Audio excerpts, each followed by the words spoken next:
Hai guys, seperti biasa di video kali ini gua kembali akan membahas beberapa berita yang sedang hangat diperbincangkan di dunia K-pop. So, gak perlu berpanjang lebar lagi, langsung aja kita masuk ke topik pembahasannya. Mari gue buka pembahasan di video kali ini dengan berita yang gemes terlebih dahulu yang terjadi antara dua idol, cowok dan cewek. Ada apa? Mari kita cek dulu faktanya berdasarkan portal berita Pancave di Instagram yang berjudul "Perpaduan visual yang memukau interaksi Hwang Min-hyun dan Kazuha Le Sserafim ini buat hati berdebar." Nih si beritanya guys, dalam episode The Game Caterers Napi di X Hype Artist, netizen Korea mengaku jatuh cinta melihat interaksi dari dua idol di bawah naungan Hype Labels, Hwang Min-hyun dan juga Kazuha Le Sserafim. Ini dimulai ketika Hwang Min-hyun mengulurkan tangan ke tangan Kazuha ketika dia pergi ke tenda Le Sserafim, menyuruhnya untuk datang bersamanya. Seorang OP menulis pada situs komunitas online, "Serius aku menontonnya langsung dan tersentak karena hatiku berdebar-debar." Netizen yang lain ikut memberikan reaksi serupa. Mereka mengaku ikut gemas melihat interaksi antara Min-hyun dan juga Kazuha. Ini beberapa komentarnya. Sekali lagi, inilah mengapa aku merasa yang terbaik adalah memiliki anak laki-laki dan perempuan cantik bersama. Aku pasti seorang olba atau penggemar visual. Yang kedua, ini dan saat dia mengatakan padanya, "Kamu tidak perlu memaksakan dirimu. Kenapa aku tidak punya Sun Bae-nim seperti dia?" Yang ketiga, "Hul, aku juga. Aku berpikir seperti itu ketika saya melihat adegan itu." Yang keempat, "Serius ketika dia mengulurkan tangannya dan kamu tidak perlu memaksakan dirimu, itu gila." Dan lain-lain. Kalian bisa lihat komentar-komentar kalian lainnya di portal berita Pancave ya. Nah, jadi itulah isi beritanya guys. Sumpah emang gemes banget. Gua udah nonton 3 episode dari kolaborasi antara Napidi dan juga Hype Artist, dan lucu banget. Kemarin beberapa waktu yang lalu kan Napidi berhasil mengumpulkan YG Family, walaupun gak semuanya, beberapa idol dari tiap-tiap grup YG gitu, sesuatu yang hampir gak pernah dilakukan bahkan sama YG-nya sendiri gitu. Dan Napidi berhasil melakukan itu, dan sekarang Napidi mengumpulkan Hype Artist. Jujur seneng banget nontonnya. Lu harus nonton nih, walaupun lu bukan penggemar Hype Artist, bukan penggemar salah satu grup mereka, nonton aja pasti suka. Gue nih ya, kayaknya gue emang penggemar orang idol berinteraksi gitu. Apalagi kalau ada cowok sama cewek gak canggih gitu, gue seneng banget liatnya. Dari episode pertama yang baru cuman pembukaan opening, gue udah ngakak mulu gitu. Ngelihat Fromis_9, ngelihat Le Sserafim, terus harus bareng sama Seventeen, sama ENHYPEN, sama TXT, sama Min-hyun juga, sama Baekho juga gitu. Lucu aja ngeliatnya gitu, sama Lee Hyun ya seniornya gitu. Dan bener-bener akhirnya mereka ini kan, Hype Artist ini kan beda ya. Kalau misalnya kayak YG Family atau SM Town atau JYP Nation, mereka itu datang dari satu agensi yang sama gitu. Kayak misalnya GOT7 sama Twice. GOT7 itu seniornya Twice gitu. Mungkin selama trainer mereka pernah kenal atau pernah ketemu karena di satu perusahaan yang sama gitu. Sedangkan Hype Artist ini kan awalnya mereka dari agensi yang beda-beda. Kayak Seventeen sama Nues itu datang dari Pledis gitu. Kayak Jifren udah gak ada ya. Le Sserafim itu datang dari Shout Music gitu. Terus Fromis_9 ada dari agensinya sendiri gitu. Semua itu dari agensi masing-masing gitu. Tadinya di trainer sama agensi masing-masing, terus tiba-tiba semuanya di bawah Hype Labels, dan sekarang jadi Hype Artist gitu. Dan mereka mau nggak mau bisa dibilang jadi family sendiri nih gitu. Dan ya itu, bahkan di salah satu adegan di acara itu aja mereka bilang, "Wah, ini lumayan nih bisa bikin kita jadi deket." Ada idol yang ngomong gitu, gue lupa siapa. "Ini bikin kita jadi deket nih. Awalnya kan kita agak-agak canggung, semoga abis ini kita bikin jadi deket." Dan bener, namanya formatnya game, akhirnya mereka jadi deket. Salah satu yang paling menarik adalah interaksi Min-hyun dan Kazuha. Di salah satu tantangannya adalah mereka harus, jadi ada perwakilan tiap tim lomba lari gitu. Terus dia dapat tantangannya itu misalnya disuruh jemput orang yang paling fleksibel badannya atau orang yang bisa bahasa Inggris gitu-gitu dah. Terus si Min-hyun ini dapat dapat itunya tantangannya adalah ajak orang yang kamu anggap paling fleksibel gitu. Dan Min-hyun ngajak Kazuha Le Sserafim karena di awal Kazuha Le Sserafim itu bisa kayak ngangkat kakinya tinggi gitu ke atas, kayak lentur gitu badannya. Langsung diajak. Dan gue ngeliat itu gue gemes, sumpah gue gemes sendiri, lucu banget dah. Terus adegan dimana ada tuh Hwening TXT niru suara SpongeBob, member cewek Fromis_9 sampai kayak wow, mirip-mirip gitu. Lucu banget gue ngeliatnya. Itu baru 3 episode awal ya. Gue yakin episode kedepannya bakal lebih seru lagi sih. Dan ternyata banyak hanets yang baper sama interaksinya Kazuha sama Min-hyun ini gitu. Min-hyun bahkan bilang bahwa nggak usah maksain kalau nggak bisa gitu. Terus Kazuha aja bahkan ngomong gini, "Kalau aku berhasil ngelakuin, hadiahnya buat timnya Min-hyun ya." Terus Terus kata Minion, nggak apa-apa bagi dua gitu, itu lucu banget dah. Kalian harus nonton dan lucu. Gue sih nggak masangin ya, gue nggak ngejodohin Minion dan Kazuha. Cuman karena hal ini jarang banget terjadi, utamanya untuk Gen 4 gitu, ketika akhirnya ada Minion Gen 3 sih gitu. Maksudnya ketika ada Gen 4 yang akhirnya berinteraksi, jadi seneng gitu. Dan kayaknya di episode depan akan lebih banyak lagi interaksi antara grup cowok dan grup cewek. Gue pengen lihat sih antar Gen 4-nya Hype Labels kayak TXT, Unhypen, Fromistan Gen 3 ya. Ya sama Fromistan sama Seraphim ini lebih banyak berinteraksi gitu. Kalau Seventeen dan Minhyun dan Baekhyun dan Leehyun itu kan udah senior, jadi mereka nganggapnya kayak lebih ke adik. Kalau yang seumuran ini gue pengen lihat gimana interaksinya. Jadi semoga lebih cepet tayang episode terbarunya gitu. Dan mantep Napidi berhasil ngumpulin ini. Nah, gimana nih pendapat kalian untuk para stan-nya Hype Artist? Apakah kalian seseneng gue nonton acaranya? Kalau gue jujur asli gue seneng banget. Selanjutnya berita yang ingin gue bahas datang dari ultimate bias gue, Jennie Blackpink, yang sangat mengejutkan gue.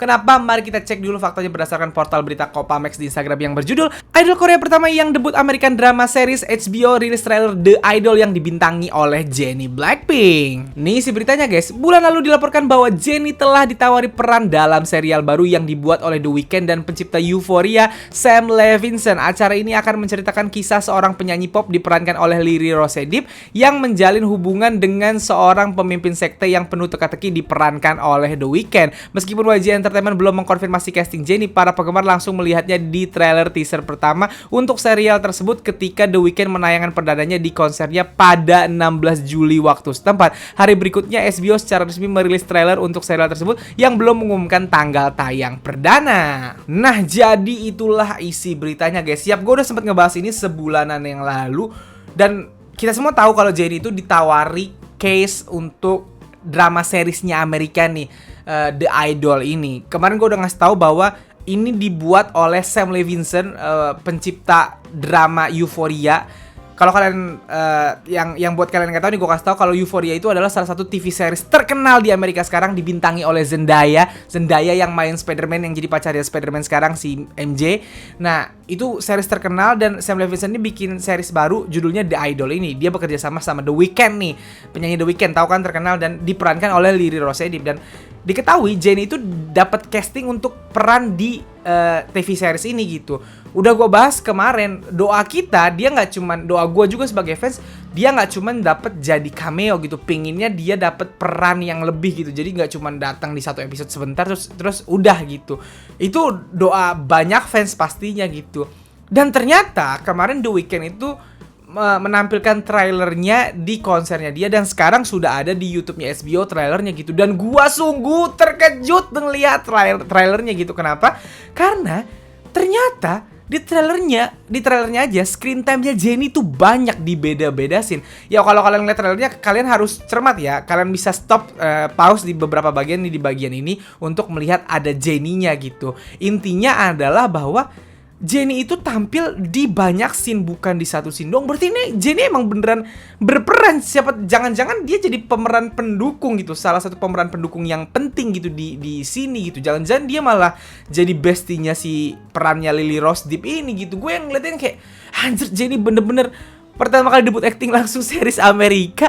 Dan ternyata bukan cuman cameo-cameo biasa, sepertinya dia ada peran yang utama gitu. Cuman yang mesti gue kasih tahu ke semua penggemar Jennie, dari trailernya aja udah kelihatan kalau ini sepertinya bukan series buat anak-anak di bawah umur. Kayaknya rate-nya bakal 21 plus sih, kelihatan banget gitu. Jadi buat kalian bling yang masih di bawah umur tidak boleh menonton sepertinya gitu. Dan kayaknya ini akan dewasa. Jadi jangan kaget kalau fans-fansnya Jennie ngeliat nanti ternyata Jennie melakukan adegan dewasa atau memakai baju-baju yang dewasa gitu, atau mungkin berkata-kata yang atau umpatan dalam bahasa Inggris gitu. Jadi jangan kaget karena ini emang TV series Amerika. Kalau lu yang biasanya cuma nonton drakor romance aja, nggak pernah atau jarang banget nonton series Amerika, coba adaptasi dulu dengan nonton beberapa series Amerika gitu. Ntar lu shock kultur takutnya gua gitu. Lu biasa nonton drakor, lu taunya Jennie adalah idol K-pop gitu. Lu pikir ketika dia main series Amerika, wah bakal unyu-unyu kayak drakor. Beda. Amerika jauh banget gitu. Bajunya nanti tiba-tiba minim banget, lu shock gitu. Dia ngomongnya kasar, lu shock. Adegannya ternyata ada adegan dewasa, nanti lu shock gitu. Jennie ngambil peran ini tentunya karena dia kepingin gitu, karena dia orang ini drama dibikin oleh orang hebat gitu ya. Dia mau, dan dengan dia ikut di sini berarti dia sudah menyetujui apapun yang terjadi di proses serial TV ini gitu. Jadi kalau gue sangat mendukung, dan kebetulan gue sudah dewasa, jadi saya akan menonton semuanya. So, jadi itu aja beritanya dari drama Jennie ini. Belum ada berita baru lagi. Silahkan lihat teasernya di YouTube-nya HBO. Dan gue mau nanya nih kepada para penggemar Jennie, gimana tanggapan kalian terhadap berita ini? Silahkan tuliskan di kolom komen ya. Selanjutnya berita terakhir yang ingin gue bahas di video kali ini datang dari rekan segrupnya Jennie Lisa yang kembali memecahkan atau menuai prestasi. Ada apa? Mari kita cek dulu faktanya berdasarkan portal berita Pencave di Instagram yang berjudul Impact-nya luar biasa, Lisa Blackpink puncaki daftar di antara 407 influencer yang hadiri Celine Paris Fashion Week. Nih si beritanya guys, baru-baru ini 10 selebriti paling berpengaruh di Paris Fashion Week menswear SS23 berdasarkan nilai media yang mereka bawa ke merek atau EMV Earned Media Value telah diumumkan. Daftar ini langsung menarik perhatian penggemar K-pop karena 4 dari 10 posisi teratas dalam daftar ini adalah milik bintang K-pop. Lisa Blackpink menempati posisi pertama dengan total EMV mencapai 29 juta US dollar. VBTS berada di posisi kedua dengan 12 juta US dollar EMV, sementara Sehun EXO di posisi ketiga dengan 3 juta dolar EMV gitu. Berikut daftar lengkap 10 selebriti teratas. Yang pertama adalah Lisa Blackpink, yang kedua VBTS, yang ketiga Oh Sehun, yang keempat Taiga, yang kelima Vinnie Hacker, yang keenam Raun Alejandro, yang ketujuh Rosalia, yang kedelapan Yokohama Ryusei, yang kesembilan Ryuta, dan yang kesepuluh Jaden Smith. Gokil, 3 teratas dari K-pop anjir, Lisa, V, dan Oh Sehun. Celine adalah merek teratas di EMV di pakaian pria Milan dan Paris Fashion Week dengan lebih dari 43 juta dolar, naik 955%. Lisa Blackpink menyumbang 67,4% dari nilai media yang diperoleh dengan 29 juta dolar dari 407 influencer. Angka ini menjadikan Lisa Blackpink sebagai top 1 influencer di Paris dan Milan Fashion Week dengan earned media value lebih dari 29 juta dolar. Gokil! Nah, jadi itulah isi beritanya guys. Jujur gue kaget banget lihat angkanya dan lihat listnya gitu.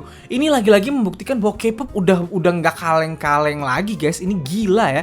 3 terbesar. Sebelum gue bahas Lisanya langsung ya, ada 4 nama tadi, ada Lisa, V, Sehun, sama Yuta dari NCT gitu. Dan keempat-empatnya masuk 10 besar, tapi 3 teratas tuh Lisa, V, sama Sehun. Gila gak? 3 dari K-pop. Dan Lisa bahkan jauh banget. Lisa tuh 29 juta dolar dibandingin yang lain gitu ya. Yang lain bahkan setelah V, setelah posisi 2 yang 12 juta, semuanya di bawah 10 juta gitu. Sedangkan Lisa 29 juta dolar sendiri. Berarti value-nya Lisa nih gede banget bahkan untuk fashion ini. Dan dia bukan cuma di Paris tadi, di Milan juga katanya yang tertinggi. Gokil nggak?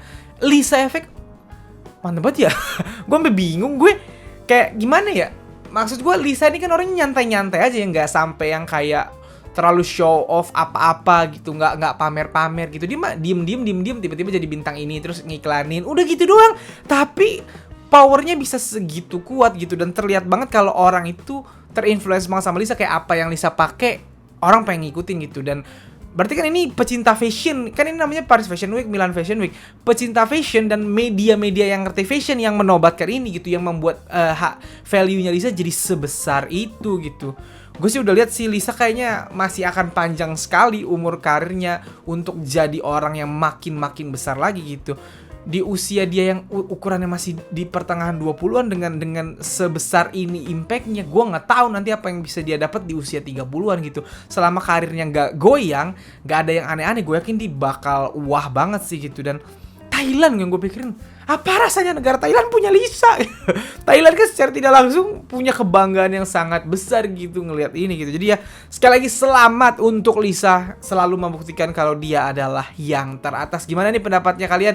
Blink para fans Lisa terhadap berita ini silahkan tuliskan di kolom komen ya. So guys, jadi segitu aja video gue kali ini. Kalau kalian suka video ini seperti biasa silahkan like dan share ke teman-teman K-popers sekalian. Kalau kalian mengenal gue, kalian bisa follow gue di Instagram. Dan kalau belum subscribe channel gue silahkan di subscribe. Sekian dari gue. Bye.